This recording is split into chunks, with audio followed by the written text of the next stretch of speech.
In Cambodia, in the heart of the jungle, the site of Angkor designates an entire group of monuments spread across an area of around 230 square kilometers.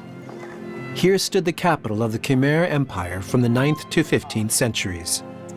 The hundreds of temples and various constructions that constitute the site made it an exceptional administrative and religious center for its time.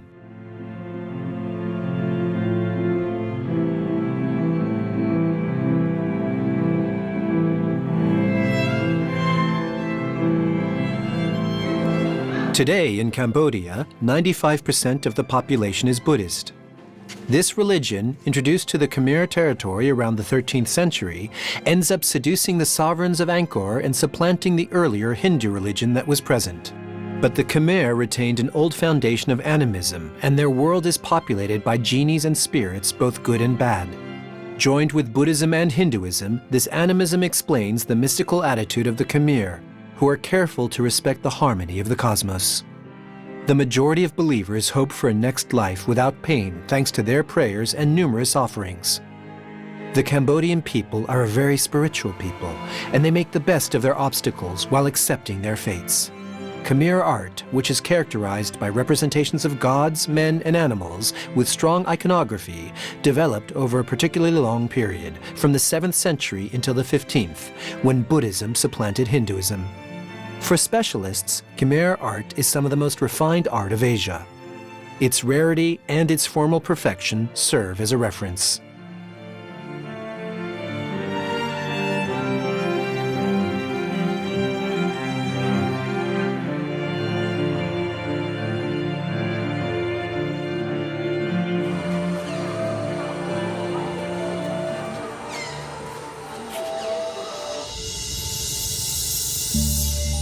The site of Angkor is divided into two main zones, the well-known temple of Angkor Wat and the royal city of Angkor Thom.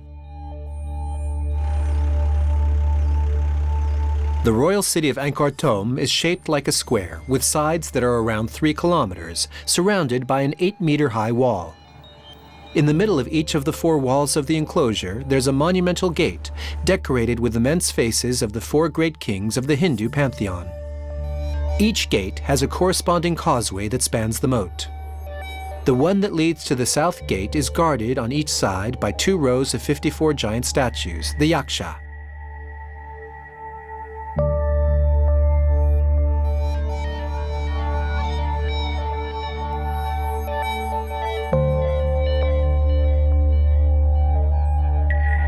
To the right, there are the Devas, who are the benevolent gods. And to the left, there are the Asuras, who are the demons.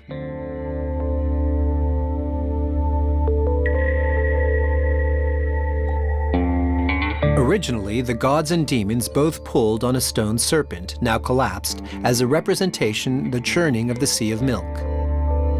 The churning of the Sea of Milk, in order to extract the nectar of immortality, is the myth of the creation of the universe in the Hindu religion.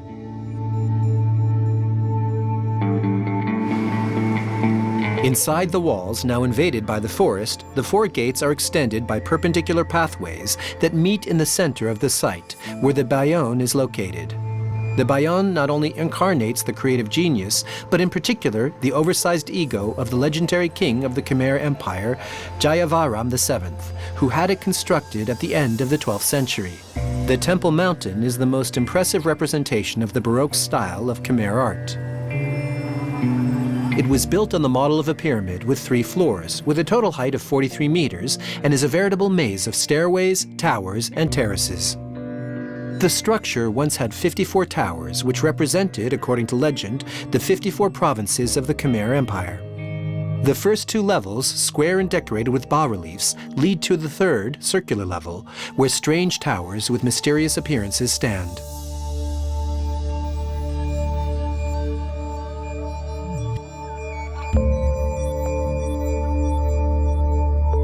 Brahma, generally represented with 4 heads looking in 4 different directions, is the creator god who made matter and the universe.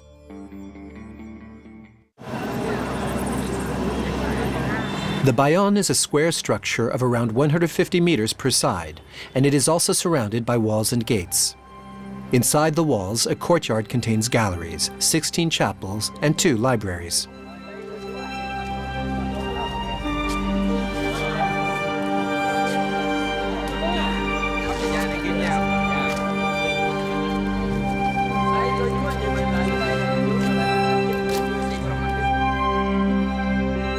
The distinctive feature comes from these galleries, which were covered originally, the walls of which are covered with fabulous bas-reliefs that unfold across more than 1 kilometer, with more than 11,000 characters.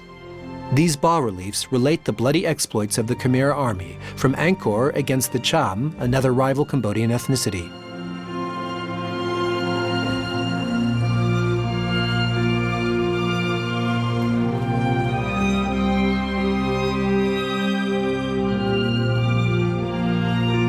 They also explain the daily life of the Khmer in the 12th century, with market, hunting, and fishing scenes, as well as duels and processions. While highly detailed, these bas-reliefs are not accompanied by any kind of text, so an uncertainty lingers over even the historical events that are represented.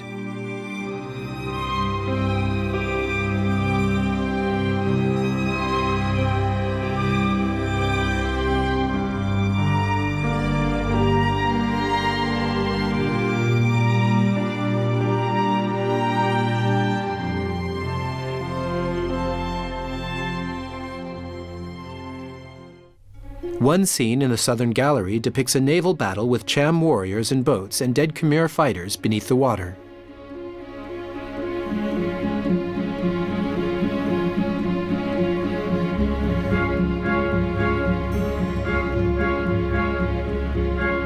Another scene in the southern gallery shows a military procession in a forest with elephants.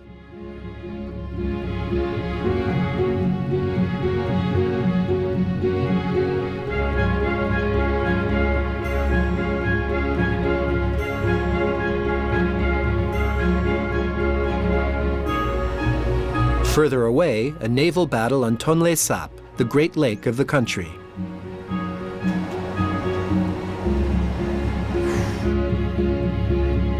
Beneath the confrontation between the Khmer and Cham forces, there are scenes of everyday life, showing a market, outdoor cooking, and hunters and gatherers. Another scene showing a melee amongst the Khmer evokes a civil war.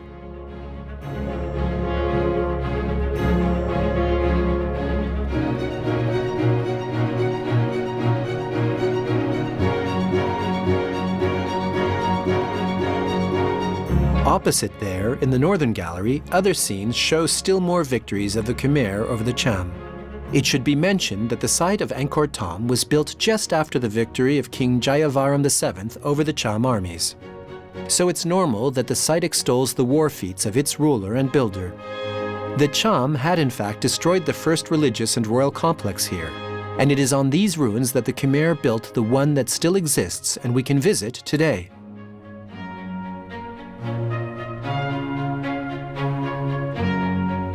Incidentally, one wall retraces the pillage of the original royal city in 1177.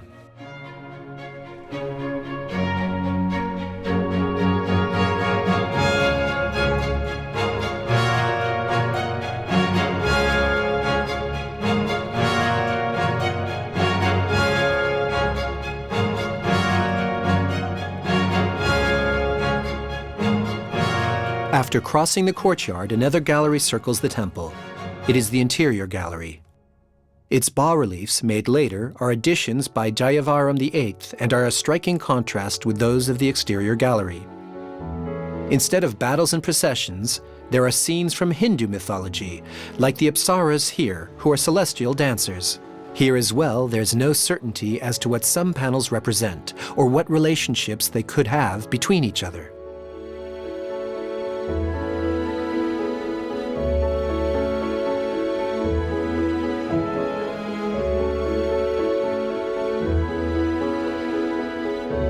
The interior wall is dotted with gopuras, which are sacred towers with 4 monumental faces on their 4 sides.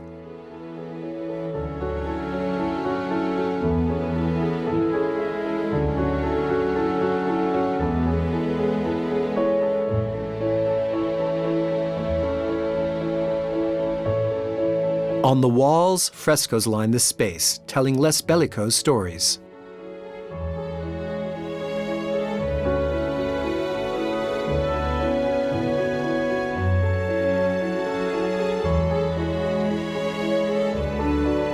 Another gallery holds a series of panels that show a king with his hands being examined by women after having battled serpents barehanded. Further on, we see the king lying down and sick. These images are related to the legend of the leper king, who contracted leprosy due to the venom from a serpent he fought with.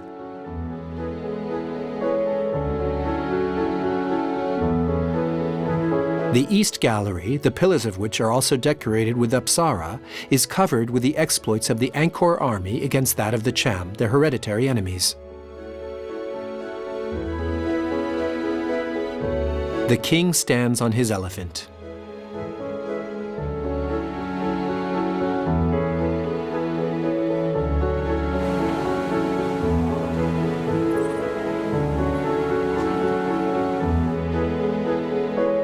In a recess of this gallery, there's a lingam, which means symbol. It is a standing object, often with a phallic appearance, which is a classical representation of Shiva and of masculine energy. He's the god of destruction, who dissolves the universe in order to create a new one.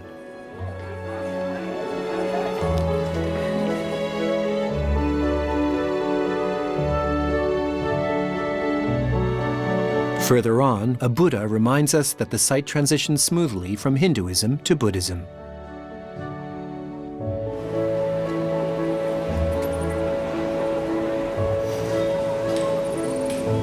Above these galleries, there's the upper terrace on which the famous face towers of the Bayon rest.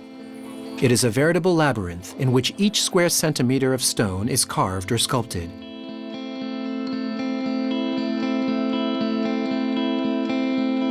Here is an apsara, characterized by its sensual curves and rich trappings. It is said that they had 64 ways to awaken the senses, and that thanks to their beauty, they were able to help the gods to ward off evil beings.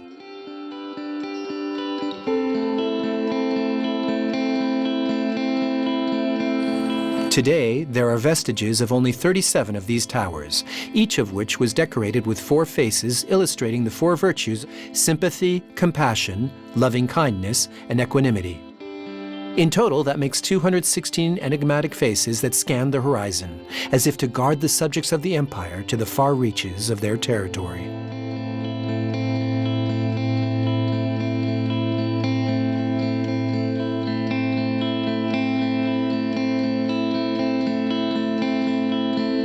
The central tower rises 43 meters above ground level.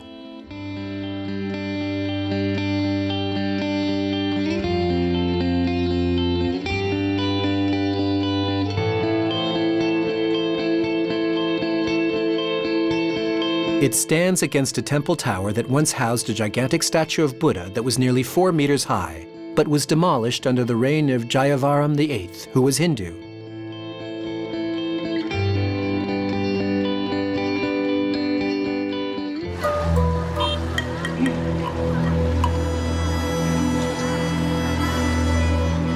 It is time to leave the Temple of the Bayon to explore the rest of the site of Angkor Thom.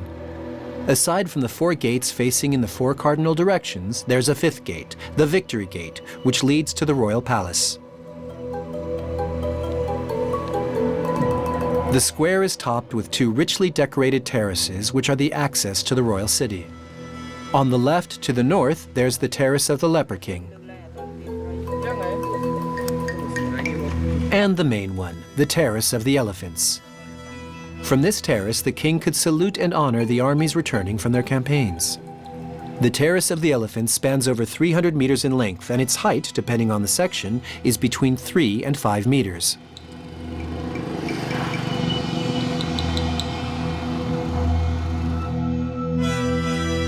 These strongly carved, high-relief elephants that decorate the stairs gave it its current name.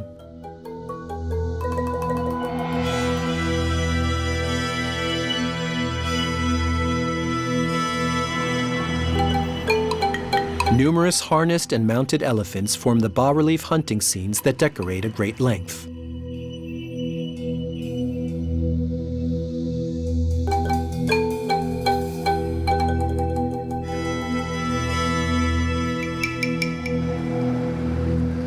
A large platform accentuated with lions is where the king stood.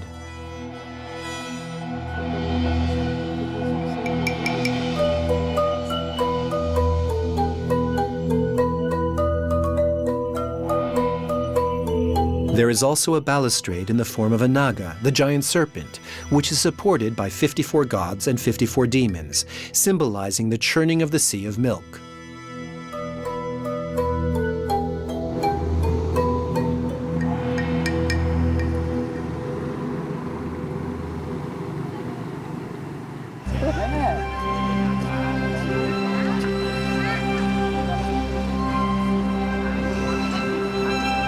To the left, the terrace of the Leper King, a symbol of death, was once dedicated to cremations. On this terrace, the god Yama decided who would go to heaven or hell. Shaped like a U, a wall runs along it, which is covered with the most beautiful bas-reliefs and Khmer art, representing the Hindu pantheon.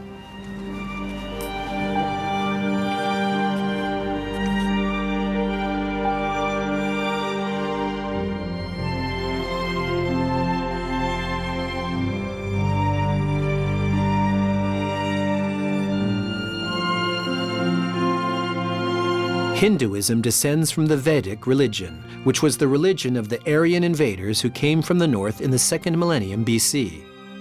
Its source lies in the 4 Vedas, which are sacred books whose name means knowledge.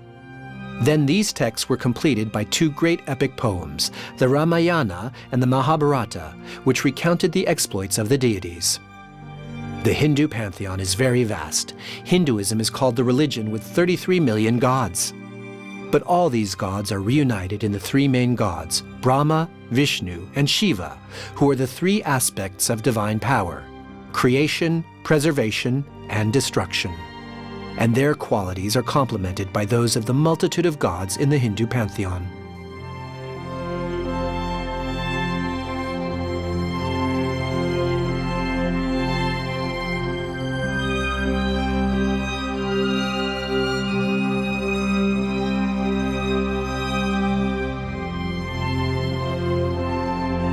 The 2 terraces were created by Jayavaram VII at the end of the 12th century. They mark the entrance to grounds of the royal palace, which was the residence of many monarchs starting from the 10th century. You enter through a small building that lets you go through the wall that surrounds it.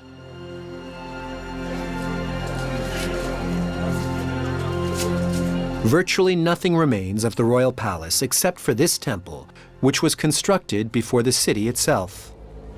It is the temple of Phimianakas, the celestial chariot, and its stairs, which are still in good condition, are bordered by magnificent lions. This temple was the abode of the king, where it is said he would meet with a patron goddess who abandoned her serpent body at night for that of a beautiful young woman. Most of the decorations have been destroyed or stolen, but the temple still offers one of the most beautiful views of the site.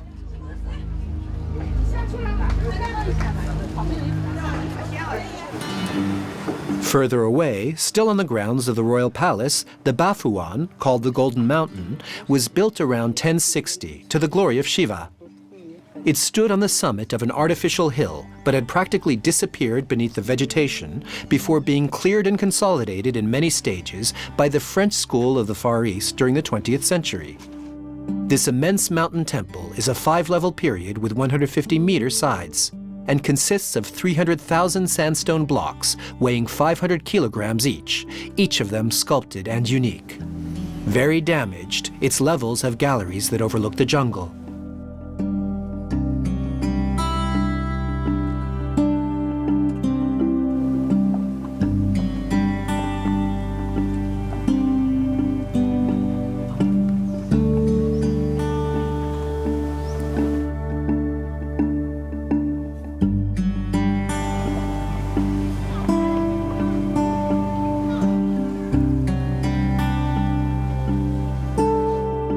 In the 15th century, the temple underwent major changes to its structure in order to build a gigantic reclining Buddha on the 2nd level of the rear face.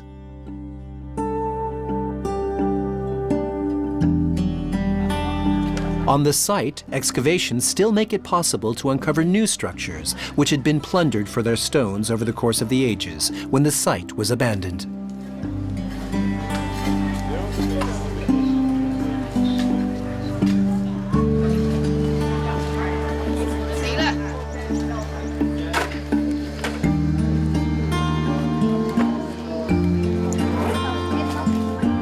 But now it is time to leave Angkor Thom for the other major site of the region, Angkor Wat.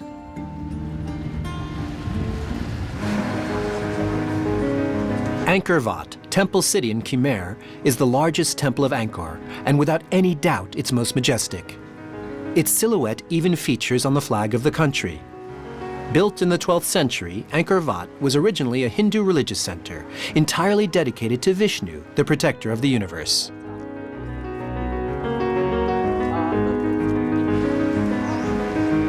Its enclosure represents the mountain range in which Mount Meru lies, which is the center of the universe for the Hindus, and its moat illustrates the ocean, while also having a defensive role. The beauty and the size of the temple are such that some people consider it the eighth wonder of the world.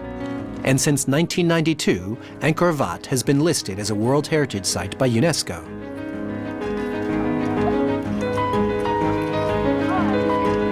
The entrance is protected by the mythical serpent Naga with many heads, a symbol of the spirit of the water. After going through the gate, an avenue that is also decorated with Nagas and is 350 meters long leads through a park to the second wall.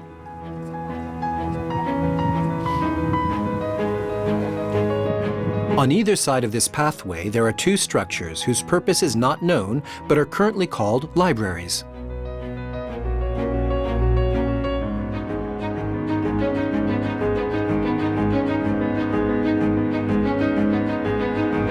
Angkor Wat was built by Suryavaram II in the beginning of the 12th century as a state temple and capital.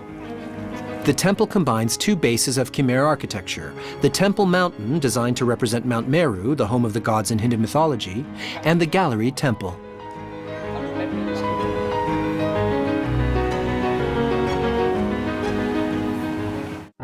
The walls of the temple's three galleries are decorated with bas-reliefs carved along a length of several hundred meters. These archaeological masterpieces show scenes from the two major texts of Hindu culture, the Ramayana and the war epic, the Mahabharata.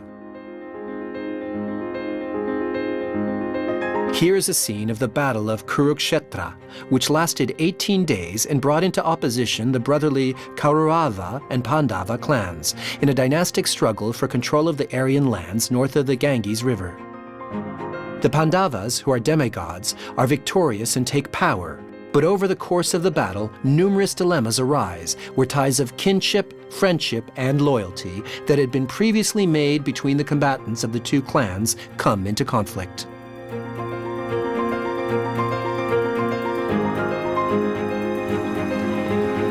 Another 800-meter-long gallery contains the exploits of the site's founder, Suryavaram II.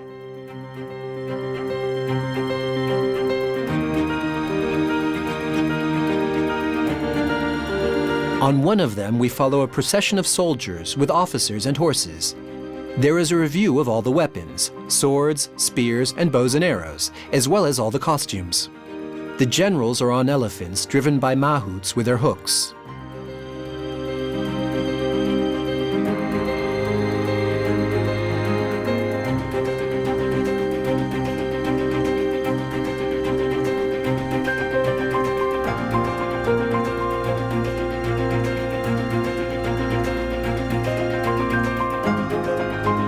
This fresco, called the Sacred Fire, is dominated by King Suryavaram II. He is seated on his throne beneath 14 parasols, 17 fans, and 4 fly chasers, which indicate his rank.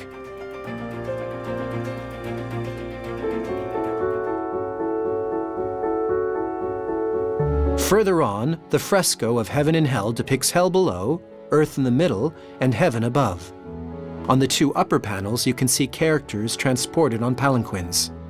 It is the Khmer high society heading towards the god Yama to face their judgment. And below, the executioners of hell devote themselves to the worst punishments.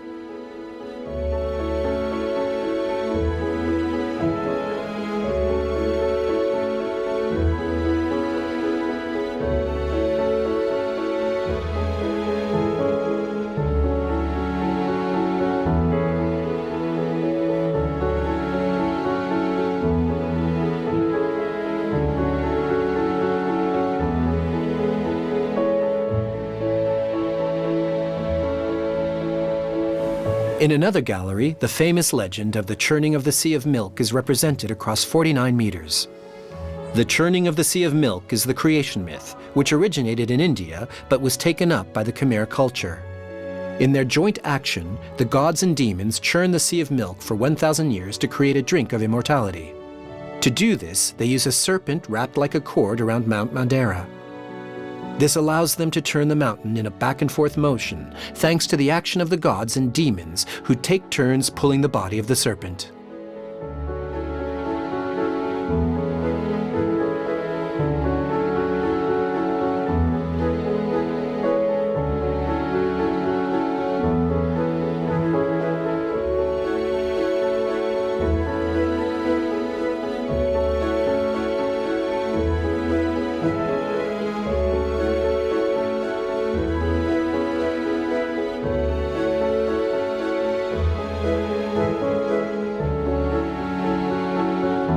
The god Vishnu is in the center of the scene and holds the serpent who is used to churn the Sea of Milk.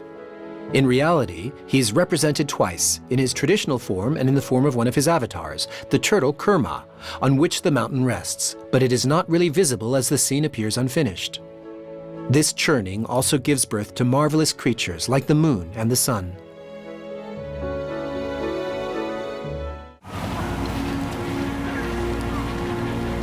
Continuing to follow the gallery that surrounds the central temple, you discover a bas-relief that narrates the battle between the gods and demons, where many legendary characters appear. This panel, that is around 95 meters long, once again tells of the legendary battle of the Devas against Asuras, which could represent the eternal combat between good and evil. This great cosmic battle includes no less than 20 leading deities, who arrive from the left of the panel, each riding their animal vehicle.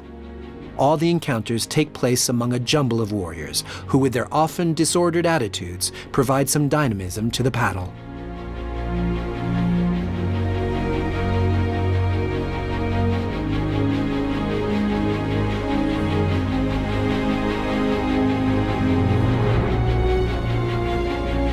On the other side of the gallery, on a 50-meter-long panel, is the victory of Vishnu over the Asura.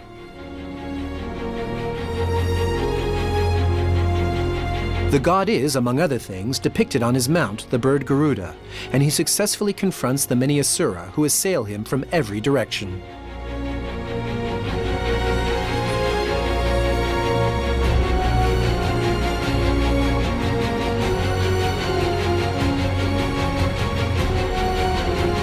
On another bas-relief, 67 meters long, is the victory of Krishna over Asura Bana, the god with 1,000 arms.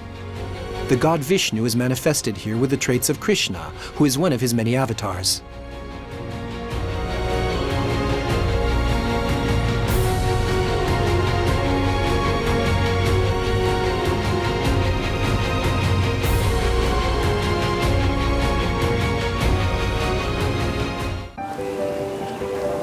Once the tour of the galleries is finished, it's time to go inside the walls of the temple itself.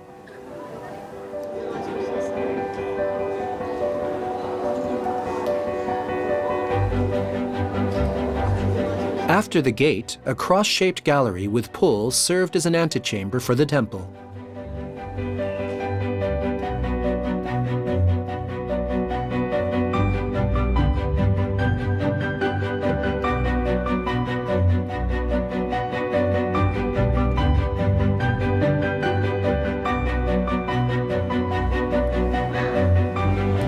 This gallery is nicknamed the Gallery of 1,000 Buddhas because the Khmer had the custom of leaving statues of Buddha here as offerings. But most of them were destroyed during the Civil War.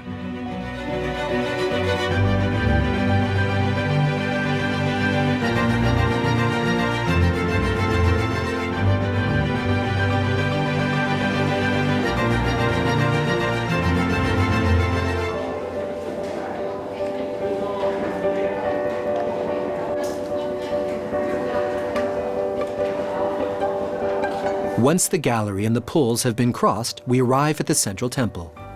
The central temple and its famous towers that are 55 meters high consists of 3 levels encircled by a maze of galleries arranged around a courtyard. This courtyard could originally be flooded. in order to represent the ocean surrounding the mythical Mount Meru.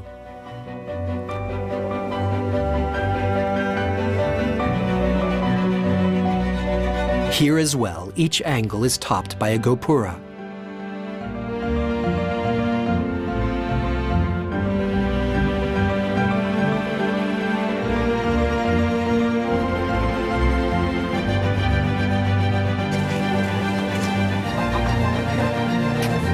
You reach the second level by going through a portico in another rectangular enclosure. There's a cobblestone surface there, where there are 2 more libraries.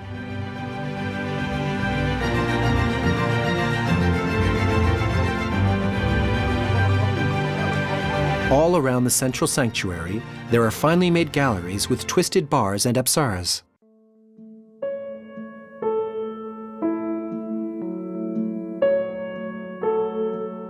The sanctuary was originally dedicated to the Hindu god Vishnu, but in the 15th century, the temple, like the rest of the country, was redirected from Hinduism by the worship of Buddha, and today there are statues of the new god.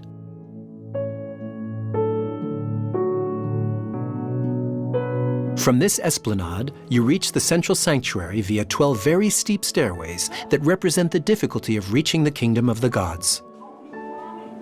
At the top of these stairs, there's a platform surrounded by galleries with 4 towers, 1 on each corner, the 5th being in the central position. Lintels and sculpted pediments ornament the entrances of the galleries and the tower shrines.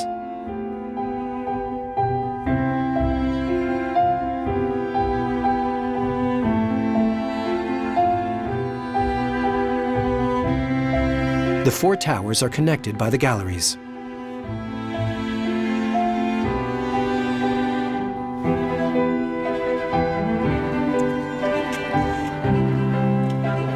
Inside, other galleries divide the space into 4 sections by cutting the space at right angles.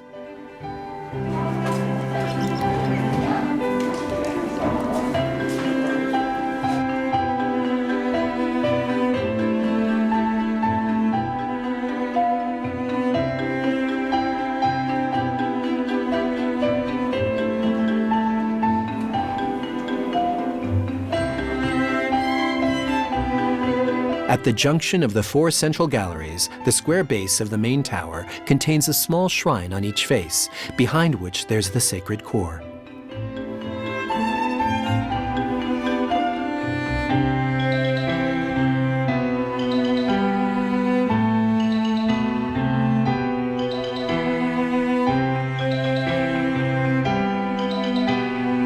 Contrary to most of Angkor's temples, Angkor Wat is oriented towards the west, probably because it is oriented towards Vishnu. Originally Hindu and then Buddhist, it is the most well-preserved temple of the site, and it is the only one to have remained an important religious center since its founding.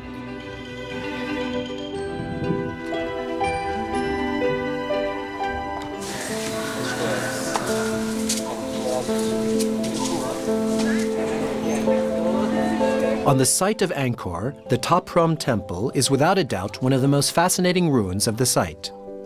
Ta Prohm means ancestor Brahma. Ta Prohm was once a monastery around which there stood an immense opulent city. Dignitaries dined there from gold dishes, slept in silk sheets, and the central tower was decorated with precious stones. After the fall of the Khmer Empire in the 15th century, the monastery was abandoned and forgotten for hundreds of years. One of the main attractions of the site is, in fact, that it was abandoned to the jungle. In the shade of gigantic ficus and silk cotton trees, the towers and walls of the temple only remain standing anymore thanks to their interlaced roots.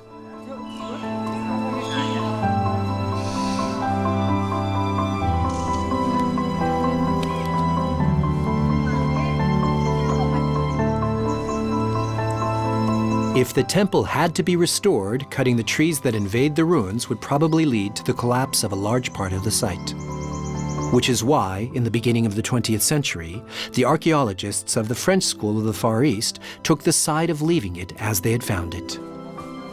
The idea was also to show visitors how the city had been rediscovered by explorers a century earlier. Major works were nevertheless put in place in order to make it possible to visit the site and to control the growth of the trees.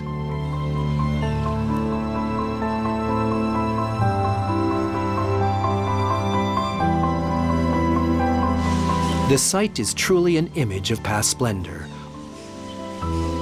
or it could be a symbol of the vacuity of civilizations.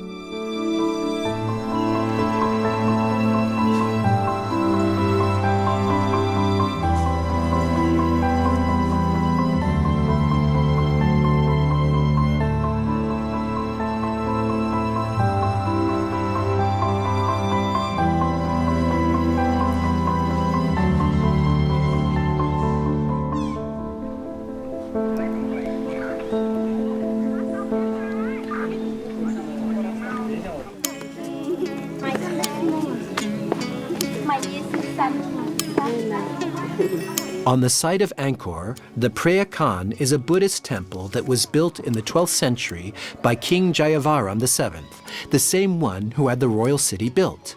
In Khmer, the name means holy sword, as it had been built in order of the victory over the Cham.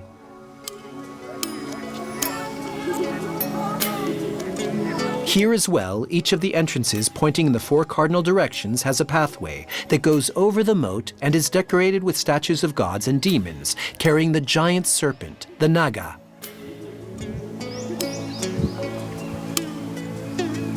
This site served as a temporary royal city during the construction of Angkor Thom, and its monastery was not finished until after Jayavaram VII had moved to his new palace.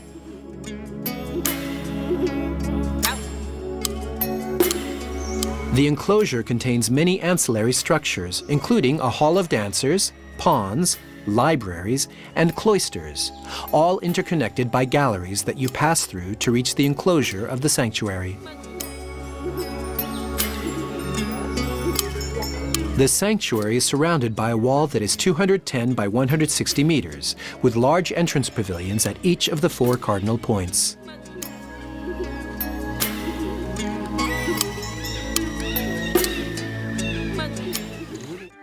The central sanctuary is also a dense interlacing of galleries and halls, with columns where, here too, nature has reasserted itself.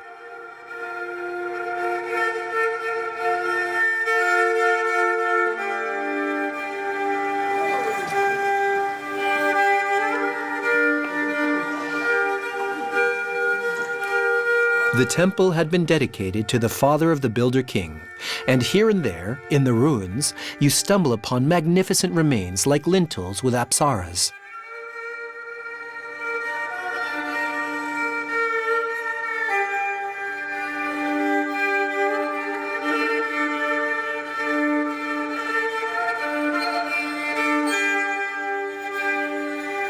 Here's a stupa at the center of 4 light openings. And there, a lingam, the symbol of Shiva, on which milk and honey are poured.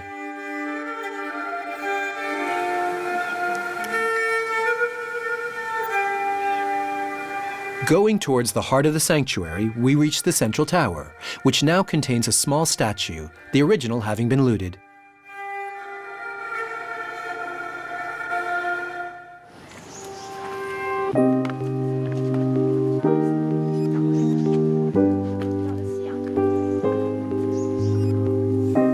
Prasat Bante Kadai was built during the same era and in the same style as Ta Prohm and Preah Khan, but it is smaller and less complex. Furthermore, it is in quite bad shape due to construction defects and the low-quality sandstone used in its buildings.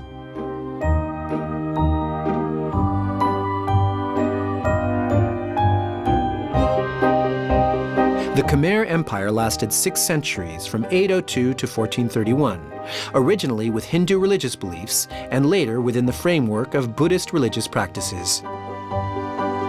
In the 12th and 13th centuries, there was a crescendo of fervor, and many Buddhist temples like this one were built. While Jayavaram VII was personally credited with many of the constructions around the site of Angkor, he was also accused of wasting money to the detriment of the country's society. But in the 13th century, after his death, most of the temples that he had built were vandalized, and their statues were looted, as here, and after that, they were lost in the vegetation until the 20th century.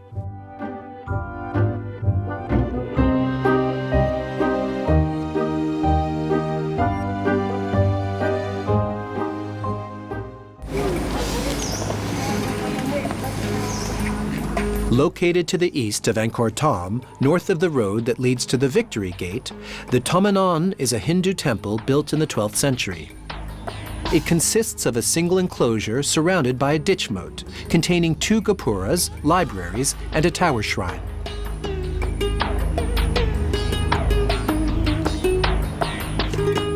It has bas-relief and high-relief decorations of remarkable quality, where the Ramayana occupies an important place.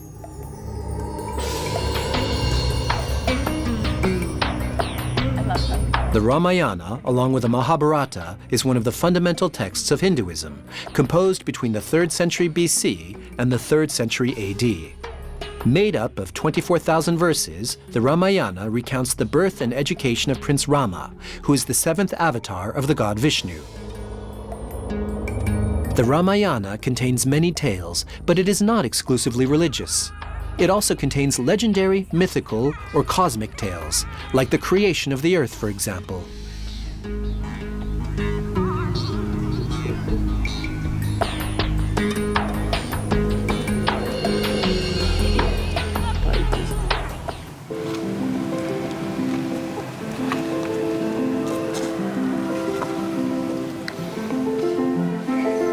On the other side of the road that leads from the city of Angkor Thom to the Victory Gate, the Chao Sai Tavoda is from the same era as the Thomanon.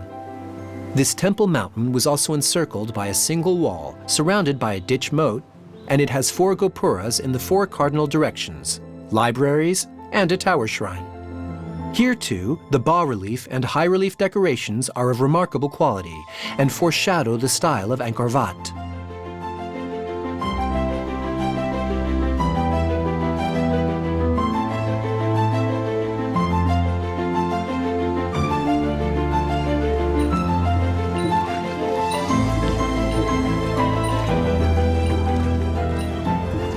Nayak Pin, or Entwined Nagas, is a small, very original Buddhist temple that was also built by Jayavarman VII in the middle of the water. The main pond on which the holy site is built is itself surrounded by 4 smaller ponds. In the center of the large pond, there's a circular island on which the 14-meter-high central prasat is built, surrounded by 2 Nagas with their tails entwined, which gave the temple its name.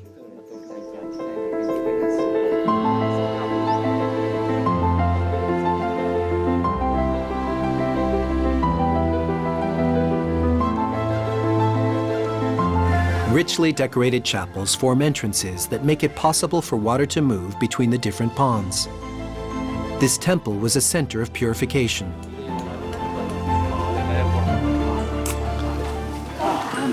The Ta Sum, Ancestor Sum, is another small Buddhist temple that was also built by Jayavarman VII. Built in the style of the Bayon, it includes 2 walls surrounding the temple itself.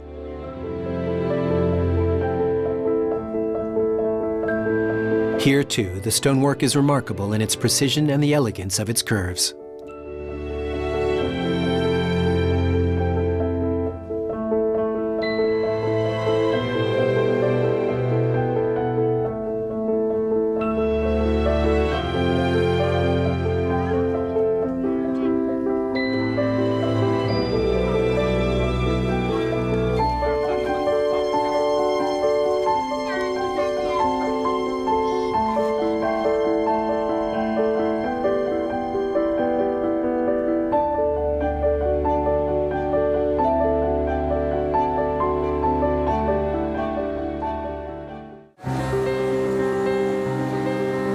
The site of Angkor contains other sacred sites, including that of the Citadel of Women, Bante Sre, which is entirely dedicated to Shiva, who represents destruction, transformation, and the future.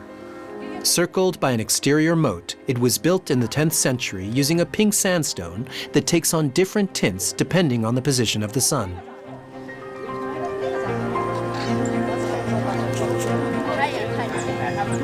Unlike the temple mountains, Bante Sre is a flat temple that has 3 enclosures.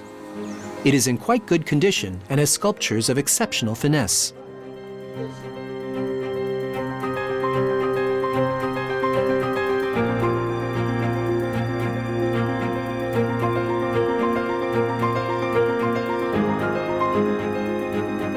Despite its relatively modest size, you can spend hours looking at its statues, its carved facades, and its door lintels depicting Khmer mythology.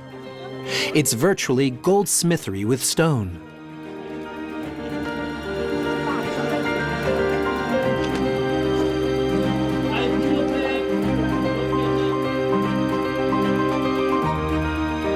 The French School of the Far East carried out its first major restoration at Bantai Srey in 1930, and the complete success of this undertaking made it possible to open the path for many other sites across all of Angkor.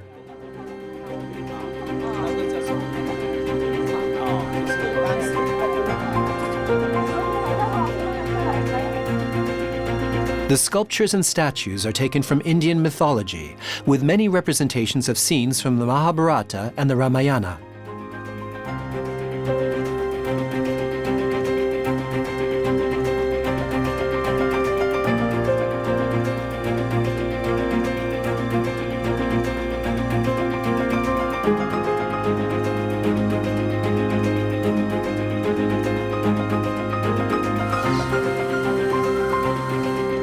The multiple gopuras of the three enclosures, the finesse of the sculptures of the pediment scenes, especially those of the North and the South libraries, the beautiful color of its pink sandstone, and the exceptional quality of its decorations and sculptures make it clear that the temple is a jewel of Khmer art.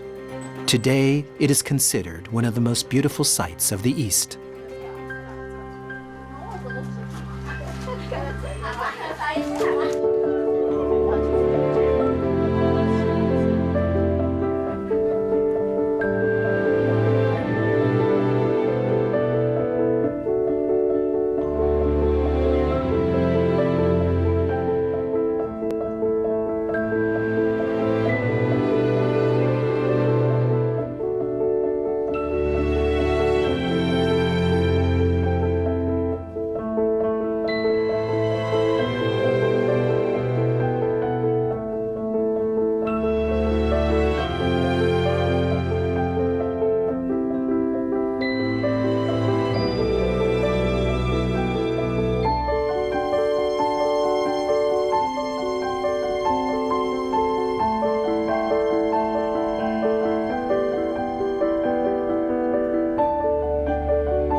At Angkor, before all of these wonders, we can only quote one of the first Western visitors, a Portuguese monk who came to the site in 1586 and declared, "These temples are of such extraordinary construction that it is not possible to describe them on paper, even more so because they are not like the other buildings in the world. There are towers, decorations, and all the refinements that human genius can conceive." In addition, this region of Angkor remains very focused on religion and the mystical. Because despite the state of neglect of the site in the 15th century and the influx of tourists, the temple of Angkor Wat remains an important site of pilgrimage.